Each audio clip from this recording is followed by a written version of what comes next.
आज की कहानी बहुत ही स्पेशल होने वाली है, लेकिन वीडियो शुरू करने से पहले मैं आपको एक बात क्लियर कर देना चाहता हूँ। कुछ लोगों का यह कहना है कि कहानियाँ मनगढ़ंत होती है या फिर वो रियल में नहीं होती, लेकिन आपको शायद पता होगा कि सबका देखने का सोचने का अलग अलग तरीका है। सब अपने हिसाब से हर बात को सोचते हैं और करते हैं, लेकिन कोई कहानी झूठी है सही है उस बात से हमें कोई फ़र्क नहीं पड़ना चाहिए। हमें सिर्फ इतना फ़र्क पड़ना चाहिए कि वो कहानी हमें क्या शिक्षा दे रही है और उससे हम क्या इंस्पायर कर हो सकते हैं। सिर्फ ये बात अगर हम सोचेंगे तो शायद हम कुछ उससे बेहतर सीख सकते हैं, कुछ बेहतर अपने ज़िंदगी में एक नए विचार को ला सकते हैं। लेकिन ऐसा करेंगे तभी जब हम उस बात को समझेंगे। कहने को तो मूवियाँ भी जो आप हॉलीवुड बॉलीवुड में देखते हो वो सब एक इमेजिनेशन होती है, लेकिन हर मूवी के पीछे, हर कहानी के पीछे एक मैसेज होता है। अगर आप उस मैसेज को देखोगे तो आपके लिए एक बेहतर बात होगी, लेकिन आप सिर्फ उसका एक बेसिक देखोगे तो आप कहीं की नहीं रह जाओगे। इसीलिए ज़िंदगी का नज़रिया बदलो, बाकी ज़िंदगी आपके हाथ में है। तो चलिए कहानी शुरू करते हैं। आज की कहानी बहुत ही इंस्पायर होने वाली है आपके लिए, इसीलिए इस बात को आप अच्छे से रियलाइज़ करिए, क्योंकि ये कहानी बहुत ही इंटरेस्टिंग है और इसका एक एक लाइन ना काफ़ी आपके लिए मज़ेदार होने वाला है। ये कहानी एक ऐसी लड़की की जो गांव में रहती है और वो काफ़ी गरीब है, और वो इतना गरीब होती है कि वो उसके पापा भी अंधे होते हैं और वो अपने पापा के साथ गाँव में रहती है। उसके पापा गौरी के साथ साथ भीख मांगते थे, गलियों में जा के लोग उसे कुछ देते थे खाने के लिए, तब जाके शायद बात बनती थी। गौरी पापा के अंधे होने की वजह से कोई उनको काम पे भी रखता था, क्योंकि काम पे जब उन्हें दिखाई नहीं देगा तो काम पे कौन रखेगा। गौरी उनके साथ साथ चलती थी, वो भीख मांग के अपना गुजारा बसर करते थे। कुछ दिन ऐसे गांव में महामारी सी फैल गई, इतनी महामारी हो गई कि लोग एक दूसरे से मिलना जुलना या फिर छूना पसंद नहीं करते थे। लेकिन गौरी बगल के पड़ोस में जाती थी, उसे पढ़ने का बहुत शौक था, लेकिन वो बगल के जाती थी, एक लड़का था आंटी का, उनके साथ बैठ के पढ़ती थी।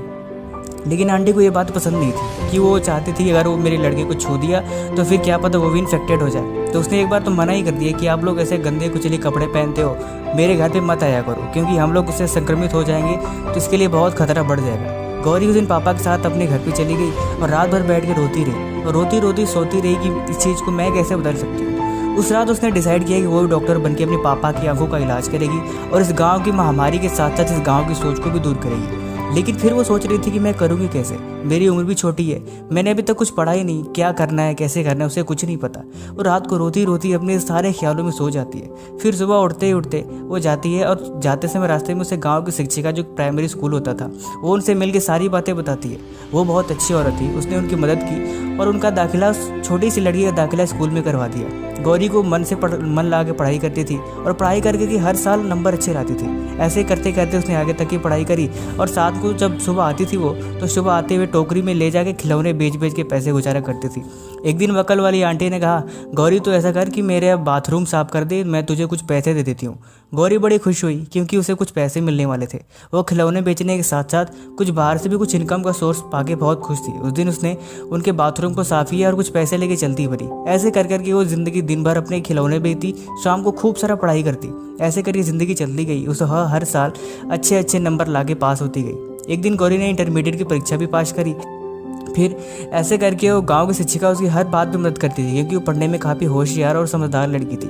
उसे हर बात पे गाइड करती थी, हर चीज़ उन्हें बताती रहती थी कि कैसे क्या करना है और कैसे करना है। एक दिन ऐसा हुआ जब गौरी ने एंट्रेंस एग्ज़ाम दे के और मेडिकल की पढ़ाई करने के लिए शहर के रवाना होना चाहा। उस दिन उसके पापा और उसके शिक्षिका ने दोनों ने उसको गाँव के लिए अलविदा कहा। वो गाँव से शहर के लिए चली जाती है, लेकिन उसे साथ में स्कॉलरशिप मिलती है जो उसके लिए बहुत अच्छी बात थी। वो शहर चली जाती है, लगभग कई साल बीत जाते हैं। गांव की महामारी इतना हद तक बढ़ जाती है कि गांव के लोग संक्रमित हो के उनका हालत बुरा हुआ पड़ता है। अब तो गौरी के पापा भी सही से खाना भी नहीं मिलता था उनको, कैसे कैसे अपनी ज़िंदगी गुजारा बसर करते थे। एक दिन ऐसा ही हुआ कि काफ़ी लोग संक्रमित हो गए, हॉस्पिटल में भर्तियाँ होने लगी। गाँव का कोई भी डॉक्टर या फिर उस एरिया कोई भी डॉक्टर जहाँ किसी का इलाज नहीं करता था।